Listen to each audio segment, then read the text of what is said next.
திருச்சி மக்களவை தொகுதி அதிமுக வேட்பாளர் கருப்பையாவிற்கு ஆதரவாக முன்னாள் அமைச்சர் வளர்மதி மற்றும் முன்னாள் அரசு தலைமை கொறடா மனோகரன் ஆகியோர் பாலக்கரையில் உள்ள பள்ளிவாசலில் தொழுகை முடித்து வந்தவர்களிடம் வாக்கு சேகரித்தனர்.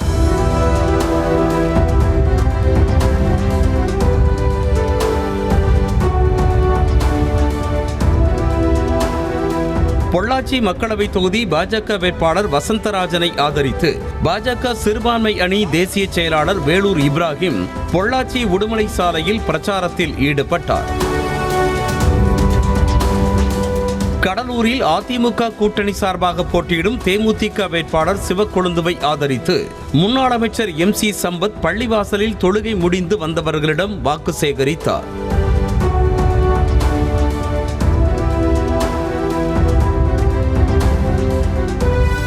மதுரை மக்களவை தொகுதி அதிமுக வேட்பாளர் சரவணன் மேலூர் பெரிய பள்ளிவாசலில் சிறப்பு தொழுகை முடிந்து வந்த இஸ்லாமியர்களிடம் வாக்கு சேகரித்தார். அப்போது நாம் தமிழர் கட்சி நிர்வாகிகளும் வாக்கு சேகரிப்பில் ஈடுபட்டனர்.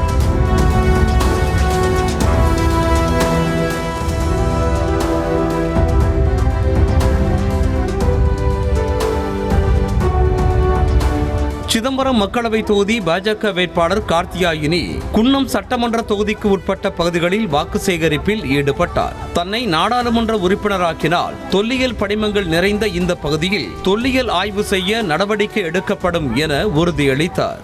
வளர்ச்சி கொண்டு வந்து சேர்க்கிற இல்லனா பேச்சு போட அப்படின்னு என்ன கேட்டேன்னா ஒரு வாக்குறுதி கொடுக்குறேன், ஒரு வாக்குறுதி கொடுக்குற எழுதிக்கோ, ஓட்டை வாங்கி ஊரை விட்டு போக மாட்டேன், தேர்தல் மாசம் திரும்பி வர மாட்டேன், என் 2 பசங்க இந்த ஊர்ல தான் ஸ்கூல்ல தான் சேர்ப்பேன் அப்படின்னா என்ன அர்த்தம்? அந்த ஊர்ல தான். செய்திகளை உடனுக்குடனும் துல்லியமாகவும் தெரிந்து கொள்ள சப்ஸ்கிரைப் பண்ணுங்க.